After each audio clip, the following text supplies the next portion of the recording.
Depois de 20 anos fazendo o programa, eu ainda esqueço de apertar uns botões aqui, mas faz parte do jogo, não se preocupem.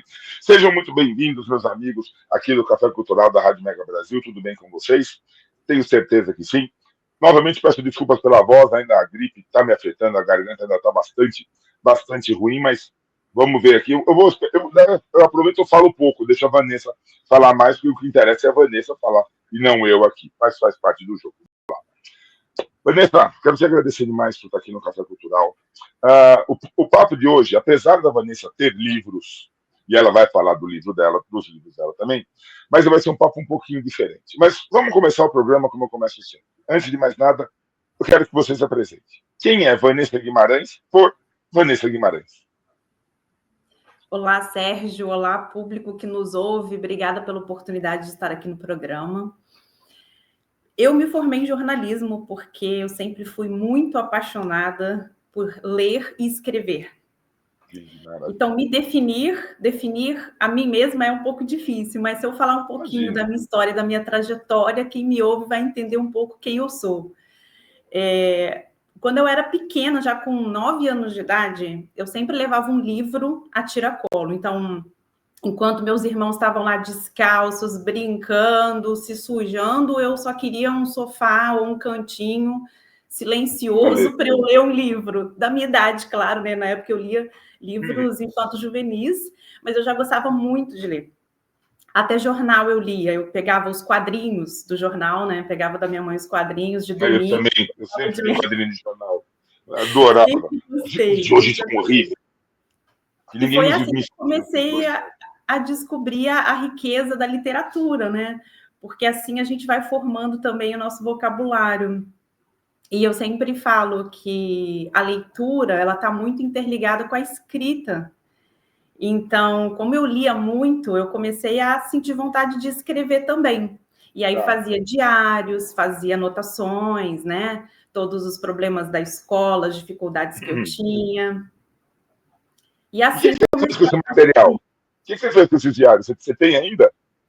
Eu tenho ainda alguns guardados. A minha mãe ficou feliz.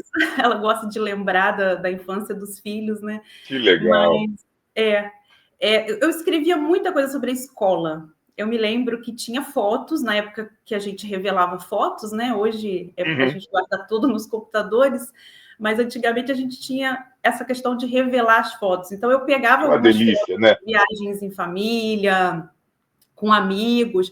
Antigamente tinha muito essa questão de trocar cartas, né? A gente até conversou aqui um pouco antes de começar esse bate-papo, né, na rádio, e antigamente tinha muito essa troca de cartas. Antes de surgir os e-mails, a gente trocava cartas. Eu trocava cartas com os meus colegas da escola nas férias. Olha só. Como é que estão as suas férias? Onde é que você está passando com a sua família? Era assim. E muitas eu tenho guardadas e elas faziam parte.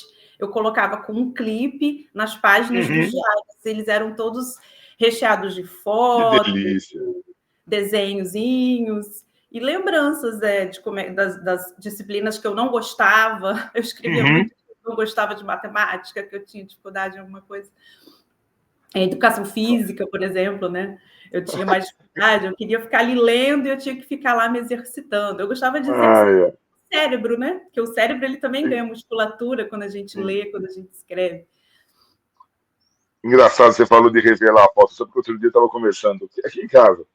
Nós tivemos um evento, aniversário em família, e aí com o celular, você vai fazendo, terminou no meu celular, no celular da minha esposa, dos filhos, tinha acho que umas 400 fotos no total. Uma delícia, tinha foto de tudo quanto é jeito. Eu olhei aquilo e falei, gente, nós não vamos nem ver essas fotos. Quando a gente fotografava e tinha que revelar, você tinha uma preocupação com a foto, com a imagem que você estava fazendo. E aí você tinha o processo de revelação, voltava, você via a foto, você guardava a foto. Hoje em dia você faz 200 fotos de um evento, você nem via depois. Você passa para um amigo, passa para o outro, acabou. Não, mas está aqui no celular. Daí o celular dá pau, você perde as fotos, perdeu. E está tudo bem. E não está tudo bem, né, Vanessa? Essa coisa de você guardar as recordações é muito importante para a nossa formação como pessoa. e, obviamente, juntando as pessoas, formação da sociedade. E a gente está perdendo um pouco isso. São as memórias afetivas, né? E a literatura, ela resgata isso também. As cartas, a escrita, de uma forma geral, ela resgata as memórias afetivas da pessoa, das famílias, das origens, né? Aqui no Brasil, nós temos uma mistura de culturas, né? E isso é tão bonito, é tão rico, né? A gente vai de um estado para o outro, a gente vê os sotaques, a gastronomia como é diferente, os comportamentos. Isso é tão bonito de se ver, né? As pessoas não têm que agir nem falar igual. É justamente essa riqueza, essa diferença que se complementa e que se soma. Verdade, verdade. Vanessa, eu li um artigo teu, foi no LinkedIn, onde você falava. Eu lembro que o artigo se chamava As 4 Estações da Escrita, se eu não me engano. E eu achei fantástico entender o como que você se entrega para a escrita. E, felizmente, nós temos aqui no Café Cultural, a gente tem entrevistado muitos autores, muitos escritores, alguns jovens, outros já bem experientes. E a gente tem algumas pessoas que nos escrevem assim, mas eu gostaria de começar a escrever.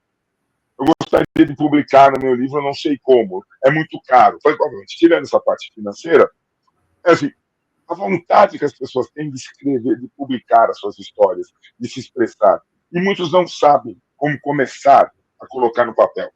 Eu vou sempre falar colocar no papel, tá, gente? Sei que é no computador, mas muita coisa eu coloco no papel também. Mas, e eu gostei muito desse teu artigo, e daí eu vi os outros. Você tem um trabalho de incentivar o começar a escrever. Conta um pouquinho para a gente qual a importância disso, como que funciona isso, e o que é esse começar a escrever.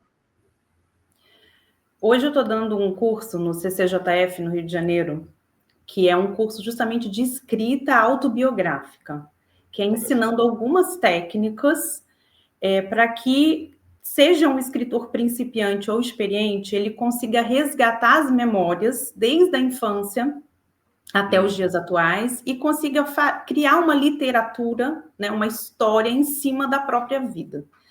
Mas para fazer isso, eu começo resgatando, criando um pouco do autoconhecimento. Então eu penso que é isso, assim, primeiro a gente precisa se autoconhecer um pouco, entender por que a gente não está conseguindo pegar essas histórias, essas ideias e tirá-la do papel, né? Por que a gente não está conseguindo escrever? Você falou da questão financeira, mas qualquer questão que venha à nossa mente, que atrapalhe a gente a cumprir um objetivo, nada mais vai ser do que uma ideia que nos atrapalha, um pensamento que nos atrapalha a concluir alguma coisa que a gente se propõe. Então, eu penso o seguinte, quando a gente quer algo de verdade, com vontade, a gente vai traçar um objetivo, a gente vai nos organizar, porque a primeira coisa é o tempo, e quem cria o tempo para escrever somos nós. A gente que tem que arrumar, pode ser até 10 minutos antes de dormir, desde que seja constante. É preciso ter uma constância quando a gente quer atingir um objetivo. Então, para tirar as ideias do papel, precisa fazer um roteiro, precisa pensar. Eu costumo imaginar o processo de escrita. Você falou do meu artigo As 4 Estações, eu fiz uma brincadeira com as 4 estações, justamente porque o escritor ele costuma passar por fases mesmo de procrastinação, esquecimento, né? Às vezes vem aqueles bloqueios, ou os próprios pensamentos mesmo que atrapalham, você não vai conseguir, deixa e tal. E se a gente não se forçar a fazer isso, a gente não consegue sair do outro lado. Então, eu costumo pensar no processo de escrita como uma pirâmide. E a pirâmide, ela tem que ter uma base, porque é sempre de baixo para cima, é como uma construção, como uma edificação. A gente começa pela base, fazendo as perguntas, porque são as perguntas que nos movem. O que a gente quer escrever? Sobre o quê? Por quê? Por que eu escrevo? Eu escrevo só porque um monte de pessoas, um monte de profissionais começaram a publicar livros? Ou eu realmente quero deixar a minha história no mundo? O que é que eu tenho de valioso, de importante para deixar para a posteridade? Sim. E aí, quando a gente fala posteridade, eu falo humanidade mesmo. né? Eu não estou falando só parentes, familiares e amigos. Estou falando assim que todos os seres humanos, todas as pessoas possuem valores e histórias que precisam, que podem ser contadas. Então a gente tem que entender que cada um de nós tem uma preciosidade para ser compartilhada, né? Todo mundo tem. Agora, o que faz? Isso é importante colocar também. O que faz, né, um livro ser importante, permanecer na história da humanidade e outros se perderem ao longo do tempo? Eu gosto muito de comparar a escrita com a pintura, sabe? Tá. Porque a construção literária, ela também é uma obra de arte. Então, o pintor, quando ele está pintando um quadro, tem ali traços, tem ali pensamentos, tem ali toda uma identidade deixada. Então, na verdade, ele está escrevendo através da pintura. Ele está deixando a história dele, os sentimentos dele. Então, quando a gente vai num museu, numa exposição de arte, a gente está admirando um quadro, ali tem toda a história daquele pintor, tem uma técnica, tem um sentimento. E através das cores, das formas e das pinceladas, a gente começa a ler essa pintura e ela vai tendo um significado, vai formando um significado dentro de nós. É como se a gente conseguisse decifrar o mundo daquele pintor. Na escrita é a mesma coisa. Cada palavra tem um peso, tem um valor, tem um significado. Então, os grandes mestres da escrita, né? Eu poderia citar vários aqui, mas sim, os grandes mestres da literatura, eles escolhem cada palavra e o lugar onde cada uma vai ficar. Quando a gente lê com atenção, o que eu chamo de leitura analítica, a gente vai lendo palavra por palavra, frase por frase, e a gente começa a observar com mais profundidade o significado do que aquele autor deixou. Então, por que obras como Dom Quixote permanece como um dos livros mais lidos até hoje, sendo que foi publicado há tanto tempo? Porque continua atemporal.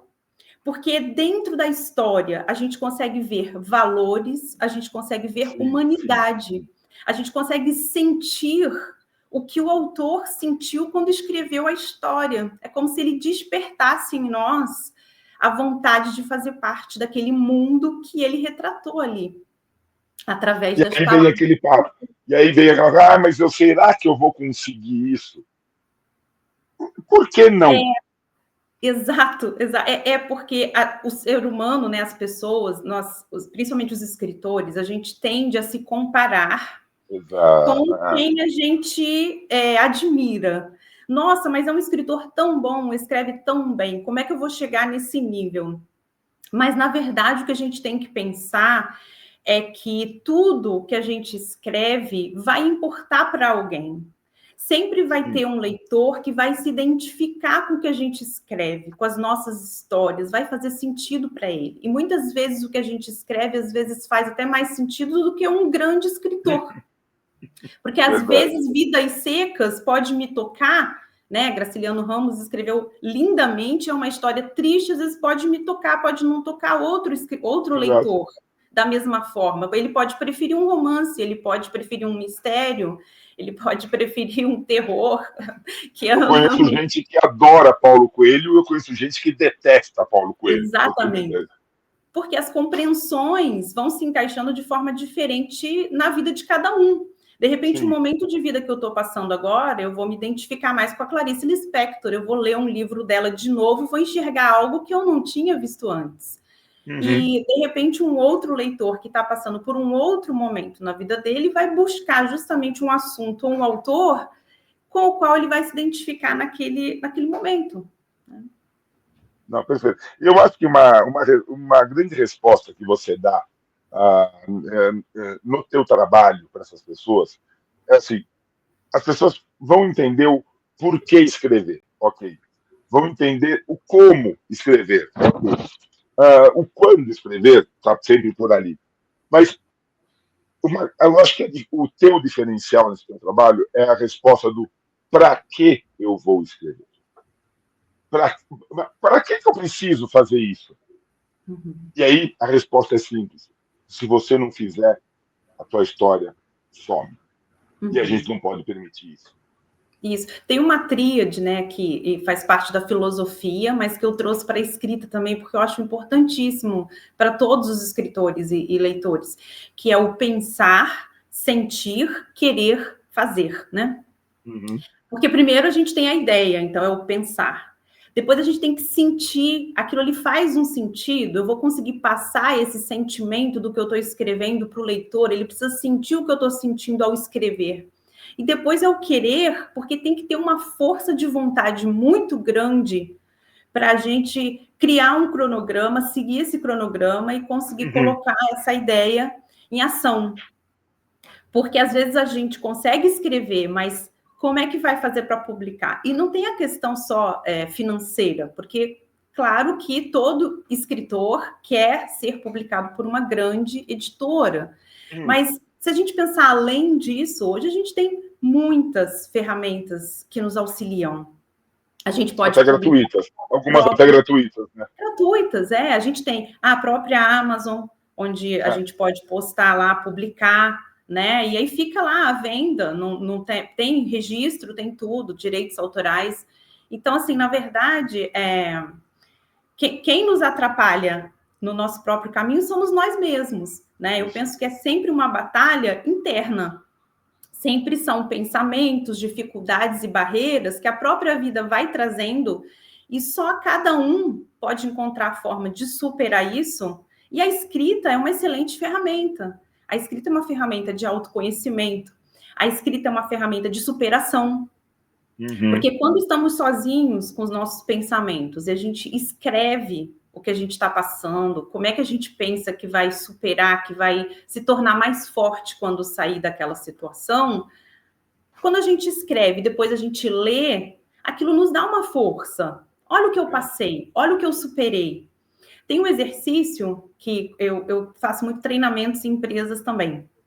E eu sempre ensino a fazer um exercício que é bem simples, mas funciona. No final de cada ano, a gente escrever em papeizinho, sabe? Tudo que a gente conquistou naquele ano, tudo que a gente superou. Pode ser uma coisa super simples. Consegui terminar uma pós-graduação. Consegui fazer academia todos os dias sem desistir. Às vezes uma coisa assim. Consegui assistir a apresentação do meu filho, coisa que normalmente eu não conseguia. Qualquer coisa. Consegui arrumar um tempo para mim mesmo, para escrever. Então, assim, essas pequenas conquistas fazem muita diferença na nossa vida. E quando a gente coloca, reúne isso, depois de um ano você relê, aquilo ali te dá uma força, porque você percebe que você está conseguindo. Então, é preciso continuar. Não dá para desistir, não dá para deixar os pensamentos te puxarem para baixo. Não, você tem que criar pensamentos, tem que criar defesas mentais que te puxem para cima. E a escrita faz isso com a gente. Por exemplo, quem tem vários livros publicados ao longo de muito tempo, consegue reler um livro que escreveu há 10 anos atrás. Nossa, é uma delícia isso. A escrita da gente vai mudando. Como o nosso olhar vai se transformando, vai se depurando, porque existe uma transformação interna que vem com as experiências, não é? Com tudo que a gente vai fazendo, a gente vai crescendo de alguma forma, a gente vai se transformando. Isso se reflete nos nossos pensamentos e na nossa escrita.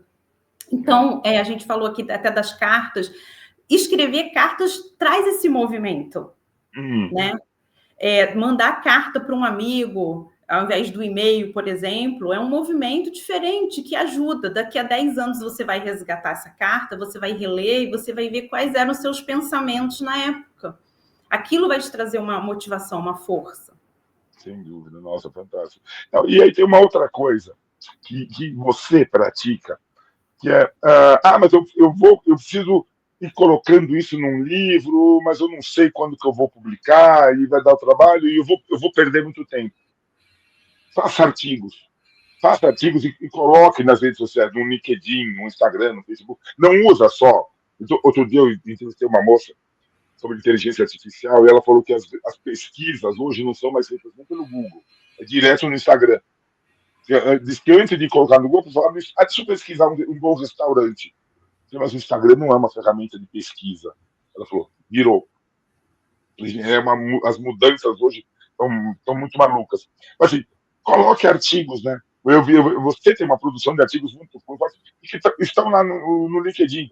Amanhã, depois você pega esses artigos, coloca no livro e está feito. Isso, eu fiz isso no meu último livro, que é o Caixinha de Segredos, que também não tem editora, ele está só na Amazon, mas é justamente uma compilação de vários anos de escrita, que a gente vai pegando as crônicas, os artigos, e depois é interessante reler. Olha tudo, todas as experiências que eu já passei.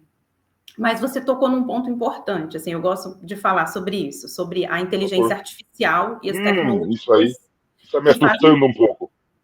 Fazem parte da nossa vida, a gente tem que se adaptar, é a lei de adaptação, mas a gente não pode também deixar perder o que é importante, que é a essência, os valores. Então, por exemplo, muita gente preocupada, principalmente na área de jornalismo, né? Ah, será que eu vou perder o emprego? Porque a IA está criando textos, é só ir lá registrar o que a IA criou e pronto, torna-se meu. Mas não é assim. Por que não é assim? Porque nenhuma inteligência, o nome já fala artificial, pode substituir a inteligência real, né? Primeiro que o computador ele é uma bolha de programação. Então, tudo que está programado ali foi criado pelo ser humano, né? O computador não se criou sozinho. A inteligência maior cria a inteligência menor. Então, assim, é uma bolha de filtros de programação criada pelo ser humano que serve para nos ajudar, é uma ferramenta que complementa os trabalhos. Então, a IA vai ser útil, sim, para revisar um texto, tirar um erro ortográfico, criar uma ilustração gratuita que não tenha né? Tudo bem, vai ter várias formas de utilizar a IA. De repente, para pesquisar como o Google, né? Vão ter fontes ali de referência, mas a IA não pode substituir a escrita humana. Porque essa criatividade, esse sentimento que o ser humano consegue passar através da escrita, só a gente consegue isso. Se é algo assim, original, único, né? Jamais um computador, por mais inteligente ou avançado que seja, vai conseguir substituir essa capacidade humana da empatia, do olhar o outro, né? Porque assim, o nosso cotidiano todo, ele pode se transformar em uma literatura, mas o ser humano é o único capaz de sentir e escrever sobre isso. A gente, às vezes, ouve uma conversa num elevador, vê uma cena dentro de um metrô, a gente é capaz de, com sentimento e inteligência, transformar isso num artigo e atingir muitas outras pessoas, né? Com esse olhar que a gente teve naquele momento. E a inteligência artificial ela não consegue, a gente precisa fornecer as informações, os dados, e através daquelas informações é que ela vai transformar.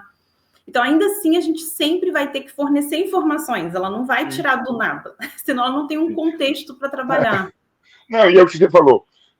Eu posso pedir para um chat GPT da vida, escreve uma carta de agradecimento para a Vanessa por ela ter me dado a entrevista. Vai ser uma boa carta de agradecimento. Só que qualquer pessoa que fizer isso vai sair a mesma carta. Agora, se eu parar e escrever, mas não vai ficar tão boa, não interessa.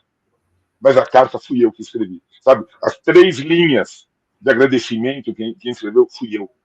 E a IA nunca vai responder IA, chat GPT, Meta, como você quiser chamar. Como que era a mesma história que meu avô contava? Ela não vai te responder. Exatamente. Então, é você que vai ter que contar essa história. É interessante que tem algumas coisas, né, que nunca conseguirão ser reproduzidas, né? Por exemplo, a nossa caligrafia, ela é única. Cada ser humano tem uma caligrafia diferente do outro. Então, por isso que é tão bonito e importante, às vezes, a gente escrever uma carta à mão e não no computador. Porque ali tem a nossa identidade, né? Através da nossa caligrafia também tem uma história. Por que a caligrafia é daquele jeito? Menos eu, porque de vez em quando nem eu entendia o que eu escrevia, viu? Eu olhava minhas anotações na época de repórter, eu olhava e falava, meu Deus do céu, o que eu quis escrever aqui? Por isso que eu sempre prestei atenção, sempre memória para mim foi muito bom. Mas continua, desculpa. Eu nunca tive a memória tão boa para gravar. Então, é interessante que eu sempre escrevia tudo. Eu comecei a carreira no jornalismo impresso também como repórter de rua. E eu não... Na época, como a gente não tinha o celular avançado, né? Era gravadorzinho de fita. Minha amiga. Nem celular na minha. Era gravadorzinho de fita Tinha um ou bloquinho um gravadorzinho de fita. Que sempre que eu acho que eu devo ter esse gravadorzinho até hoje, tudo dá uma olhada aqui nessas gavetas. Eu também, eu tenho o meu guardado, acho que ele nem Devo... funciona mais, mas É, eu porque tenho não sei nem onde guardado. comprar fita mais, não sei mais onde comprar. Né? Não tem, ficou só na nossa memória. Mas, assim, é muito interessante observar que é aí que a gente desenvolveu, né? A gente que trabalhou com isso, a gente desenvolveu uma capacidade de escutar e escrever com uma agilidade. Eu faço isso até hoje. Eu lembro na redação de jornal, é muito barulhenta, né? Então, ali eu desenvolvi uma capacidade única, que era de me concentrar no computador para poder conseguir escrever a matéria, ou as matérias eram 3, 4 matérias por dia. Isso. Porque senão eu não conseguiria. Porque o som, as pessoas chamando, televisão ligada, uma série de coisas acontecendo ao seu redor, tudo de forma muito rápida. Se a gente não aprende a silenciar o ambiente que a gente está ao redor e se concentrar no que a gente está lendo ali, escrevendo as nossas anotações, a gente não consegue. Então, a gente desenvolveu uma capacidade ali, uma habilidade. Computador. Eu sou da época da máquina de escrever, ou seja, tinha um barulho ainda da máquina de escrever. Eu peguei também. Não sabia se era eu que tinha clicado, se era o colega da mesa do lado. Nossa, mas era uma delícia. Gente. Antes do computador, muito bom. A gente passou um período de transição muito rico, né? É do gravador, é do bloquinho, é da máquina de escrever. Eu cheguei a fazer curso de datilografia. E aí a gente fazia curso de datilografia, depois a gente teve que aprender a fazer digitação, né? Porque aí já era teclado. É a mesma coisa, né? Engraçado, né? Engraçado. Ah, não, obviamente, a ordem das teclas é exatamente a mesma, mas é totalmente. Eu tive uma dificuldade, o que eu quebrei de teclado, amiga, porque a força para você. O que eu quebrei de teclado, ainda mais a máquina. E depois teve a máquina elétrica, né? O intervalo entre o computador. Nossa, o que eu quebrava daquilo, brincadeira. E a gente mas você sabe que o tempo que a gente perdia, né? Porque errava, aí tinha que passar um corretivozinho ali no papel. Nossa, gente. Mas essa nossa geração, deixa eu pegar agora uma coisa que eu não tinha imaginado falar contigo, mas que bom que você entrou nessa conversa. Nós pegamos um período de mudanças muito significativas na estrutura da comunicação. E aí a gente começa lá atrás, do gravadorzinho, da máquina de escrever elétrica, computador, mudança de computador, laptops, hoje celulares. A forma de trocar a informação é totalmente diferente hoje em dia. A forma de ler a informação é totalmente diferente hoje em dia. A forma da escrita tem que ser diferente do que a gente fazia. E assim, nem todos conseguiram se adaptar. Muitos, e assim, eu admito que eu sou um que eu tô meio que falando assim, não vou mais me adaptar, mas tenho que me adaptar. Mas aí a gente não pode parar de ter essa vontade de falar, vontade de passar a informação e a troca de energia que existe na comunicação. Isso é impossível mudar. Ou seja, mudaram-se ferramentas, mas a essência não pode mudar, né, Vanessa? Isso, a essência não pode mudar. Eu vou dar até um exemplo aqui. Você falou uma coisa interessante. As redes sociais, elas têm formas de trabalhar muito específicas, né? Então, a gente tem que se adaptar. Por exemplo, tem Reel, tem várias coisas que são mais curtas, vídeos que são mais curtos, e a gente tem que se adaptar. E aí, às vezes, eu percebo pessoas até acelerando a voz para poder caber num curto espaço de tempo que a rede social permite ali. Eu sempre penso assim, a gente tem que se adaptar sim, é necessário fazer um conteúdo voltado para essas redes, mas sem perder a essência. Então, a gente sempre vai ter que usar a inteligência e a criatividade para se adaptar sem se perder. Então, por exemplo, eu penso que acelerar a voz 3, 10 vezes não seja o caminho. Como é que eu vou conseguir prestar atenção numa pessoa que está falando tão rápido comigo? Perde-se o conteúdo, perde-se a essência do que ela me falou. Então, de repente, não acelerar, de repente fazer cortes, editar a fala, falar menos, tentar fazer um resumo do que ia falar. Ao invés de contar uma história longa, faz um resumo da história em 30 segundos. Olha que desafio interessante. Você pega uma história grande e tem que fazer um Você resumo pode de 30 contar, eu acho que é segundos. assim, Isso é um conta a história desafio, normal. tem que ter habilidades, né? Eu acho que assim, pode contar a história normal. Conta a história como você quer contar. Seja na voz, seja na escrita, seja no vídeo. E depois você fala, peraí, então eu não consigo passar um áudio de 20 minutos. Vamos tentar reduzir para 10, vamos tentar reduzir para 5. Mas não deixe de contar a história. Exato. Se a primeira preocupação for, não posso passar de 40 segundos, desculpa, você não vai contar a sua história. Conte, escreva a história. Ficou longo, ficou aqui com. Eu ia falar em lauda, olha só. Ficou enorme aqui o texto. Tá bom. O que você pode reduzir? Sem perder a essência, sem perder o conteúdo, Isso. sem perder a informação. O que você pode trecho reduzir? Da história e deixa a pessoa querer continuar lendo a história inteira em um outro lugar, uma outra plataforma, um site, ou na descrição. Exato. Também é uma forma de despertar curiosidade sem perder o conteúdo. Ou seja, é tentar transformar essa, entre aspas, limitação que nos foi imposta pelas redes sociais, tentar transformar numa coisa boa para a gente. Então, Exatamente. já que essa limitação não vai ser uma limitação para mim. Eu me lembro de antigamente, há uns 15 anos atrás, eu tinha um portal voltado para a área de casamento, onde eu produzia muito conteúdo. Nessa época, as regras eram pouco texto e mais imagem. Então, os sites eles tinham que ter mais fotos, porque as pessoas gostavam muito de ver fotos, e menos conteúdo, menos entrevistas, textos menores. Mas eu não conseguia fazer isso, porque eu pensava assim, vai faltar conhecimento aqui, vai faltar conteúdo. Então, eu diminuía as falas das entrevistas e colocava mais informação de qualidade. A noiva vai precisar disso, o noivo vai precisar disso, enfim. E você sabe que deu tão certo, assim, que começou a formar um novo público leitor naquela época. Olha só. Porque fugiu um pouco da bolha do que se encontrava.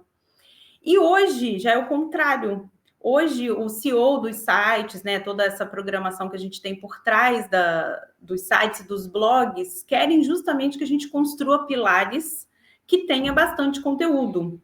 Olha só. Porque dali o leitor ele vai selecionar o que ele quer ler e o que não quer ler. Provavelmente não vai ler tudo, se for um texto muito longo, mas dentro daquele texto ele vai encontrar a informação que ele quer. Então, hoje é até exigido isso, né? Para aparecer nas buscas do Google, tem que ter determinada programação, tem que ter textos mais explicativos, senão o próprio Google não seleciona e não coloca lá em destaque. Fazer do limão a limonada, sem dúvida alguma. Vanessa, a gente vai batendo papo, o tempo voa.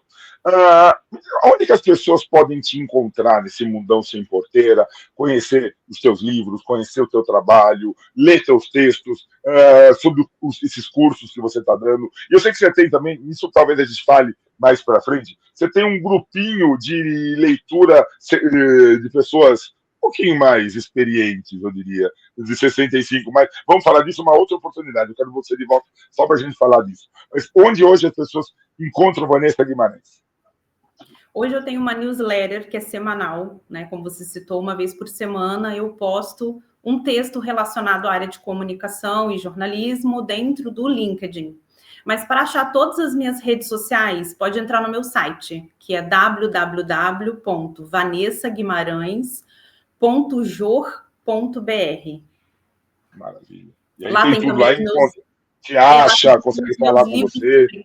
Eu tenho 4 livros publicados. Posso citar o nome? Claro, deve. Inbound Marketing, Gestão do Tempo para o Home Office. Entre Trilhas e Caminhos, esse é um livro editado em Portugal, foi lançado no Brasil e em Portugal pela editora Chiado Books. E o mais recente é o Caixinha de Segredos. Que maravilha, que maravilha. Então, olha, vamos já marcar. Eu quero você de volta aqui. E quando eu estava fuçando no teu site, eu de repente ouvi um negocinho lá, bem no cantinho, Confraria Literária 65+. Eu falei, que é esse negócio que a Vanessa está aprontando? Vamos falar mais tarde sobre isso. Você vai voltar, a gente vai ter um papo sobre a importância, primeiro, o que é essa conferência literária 65+, e a importância, a gente falou hoje muito do jovem escritor, falar de como as pessoas com mais idade, eu no caso, não podem deixar de escrever e não podem deixar de contar suas histórias. A gente volta, vamos voltar, com certeza. Tá bom, muito obrigada pela oportunidade de estar aqui. Fantástico. E para você também, que assistiu mais essa edição aqui do Café Cultural, meu grande abraço. A gente volta logo, logo com mais um bate-papo tão gostoso como foi esse com a Vanessa. Tchau, minha amiga. Obrigado. Tchau, obrigada.